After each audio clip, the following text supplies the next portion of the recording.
The clock shows 89 minutes and 40 seconds at the Camp Nou. The air is thick with the kind of tension that makes your lungs burn. A single pass is about to be played, a ball that will decide the fate of a multi-million-dollar season. Most people see a midfielder scanning the pitch, but an elite tactician sees a trap, a calculated deception that has been engineered over 90 long minutes. Why does one team crumble under pressure while another thrives in the chaos? The answer lies not in raw talent, but in the unseen architecture of the game. Consider the 2005 Champions League final. Liverpool were dead and buried at halftime against a legendary Milan side. The statistics were a slaughter. Yet, in that locker room, Rafa Benitez did not scream for more effort. He changed the geometry of the pitch. He moved Dietmar Hamann into the midfield anchor position, essentially creating a barricade that turned the game on its head. It was not a miracle. It was a cold, calculated adjustment that exploited a flaw the Italian giants were too arrogant to notice. This is the hidden language of football. We are taught to look at the scoreboard, but the real story is written in the spaces between the players. Imagine the pitch as a chessboard where the pieces are moving at lightning speed, but the rules change based on who has the initiative. The most dangerous player on the field is rarely the one with the ball. It is the one pulling the strings from the shadows, dictating the flow by where they choose not to run. Look at how Rodri operates for Manchester City. He is rarely the one taking the spectacular shot, but every single transition in that team flows through his positioning. He is a metronome, maintaining a rhythm that suffocates the opposition. If you cut off his passing lanes, you kill the team.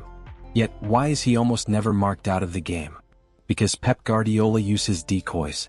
He puts players in positions where they act as bait, pulling defenders away from the center to create a vacuum that only Rodri can exploit. It is a psychological game of cat and mouse. What happens when two geniuses collide? In the 2011 Champions League final, Ferguson tried to man-mark the Barcelona midfield, a classic tactical response to excellence. But Messi did not play as a forward. He dropped deep into the midfield, essentially playing as a ghost. Because he occupied the space between the lines, he forced the Manchester United defenders to choose between stepping up and leaving space behind or staying deep and letting him dictate play. They chose to stay deep, and that, in essence, was their surrender. Why do we think players are being lazy when they walk on the pitch? They are actually reading the narrative of the game, conserving energy for the exact moment the tactical structure shifts. It is a high-stakes calculation. When a team loses their shape, they lose their soul. Think back to the total football of the Dutch in the 70s. Players were constantly swapping positions, creating a fluidity that made defenders look like they were chasing shadows. It was the birth of the modern tactical masterclass. But even that beauty had a weakness. The moment you commit everyone forward is the moment you leave your back door wide open. That is where the counterattack thrives. It is the purest form of tactical irony. The more you control, the more you have to lose. Is it better to be the master of possession or the master of the moment? Consider Jose Mourinho during his time at Inter Milan. He once played a Champions League semi-final against the greatest possession side in history with 10 men for an hour. He did not park the bus, he built a fortress. He told his players that the ball was an accessory, not a necessity. By stripping away the need to dominate the ball, he liberated his players to focus entirely on their defensive responsibilities. He turned the game into a war of attrition where the opponent was fighting against their own frustration. That is the genius of defensive structure. It is not about stopping the opponent, it is about making them believe that scoring is impossible. Do you know why a high press works? It is not just about intensity. It is about fear. When you swarm a player, you force them to make a decision in a fraction of a second. Studies have shown that the human brain takes longer to process information under physical threat. By increasing the physical pressure, you are actually slowing down the opponent's cognitive processing speed. You are literally making them less intelligent for a few critical seconds. That is the tactical secret behind the Gegenpressing phenomenon. It is psychological warfare masquerading as athleticism. But every system has a counter-system. How do you beat a high press? By baiting them. If you can lure the press to one side of the pitch and then deliver a precise long ball into the space they vacated, you create an instant numerical advantage. It is like a judo throw, using the opponent's momentum against them. Why do some managers stick to their philosophy even when it fails, while others are chameleons? It comes down to ego and intelligence. The greatest managers are the ones who can look at a result and realize that their process was flawed, even if they won. The true tactical masterclass is the ability to adapt in real time. Look at the shift in the Premier League over the last decade. We went from direct, physical football to a tactical chess match where every single pass is scrutinized by AI-driven analysis. Teams now have dedicated set-piece coaches whose only job is to find the 1% advantage that decides a game. It is an arms race of intellect. Is it possible that we are overanalyzing the game? Is the magic being replaced by cold, hard data? Maybe, but that is the cost of evolution. Imagine standing on the sideline, watching your tactical blueprint fall apart in the first 5 minutes. The crowd is whistling, the players look confused, and the opponent is running riot. This is the moment a manager is truly tested. Do they stick to the plan or do they pivot? Most stick to the plan and lose. The winners? They change the game while it is still happening. Consider the legendary comeback of Real Madrid against PSG in the Champions League. They were outplayed for nearly 2 legs. They were slower, less organized, and technically inferior. But they possessed a tactical resilience that is impossible to measure.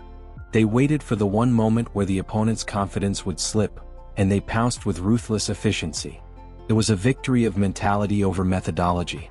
Tactical masterclasses are not just about the clipboard, they are about the psychology of belief. Why do some teams feel invincible at home? Because the crowd becomes a tactical weapon, an extra player that forces the opponent to play at a higher tempo than they can sustain. It creates a psychological drain that leads to forced errors in the dying minutes of the match. The stadium is not just a venue, it is a tactical element that must be accounted for. We often talk about individual brilliance like Zidane's volley or Ronaldinho's dribbling, but those moments are the result of tactical systems that gave them the platform to shine. Without the structure, the genius is wasted. A system is only as strong as its weakest link, which is why defensive stability is the foundation of all championship-winning teams. You can score 100 goals, but if you concede one more, you lose the trophy. That is the hard truth of the game. Why do we see more managers using inverted fullbacks now? Because it changes the numerical superiority in the middle of the park. It allows a team to dominate the center, forcing the opponent to narrow their focus, which leaves the wingers in one-on-one situations. It is a simple shift that creates a cascade of tactical consequences. Football is a game of ripple effects. You change one thing and the entire pitch adjusts accordingly. What happens when 2 teams play the exact same system? That is when individual talent takes over, but even then, it is the one who understands the tactical nuances of that specific system who comes out on top. It is like 2 grandmasters playing a mirror match. The winner is the one who finds the tiny imperfection in the other's execution.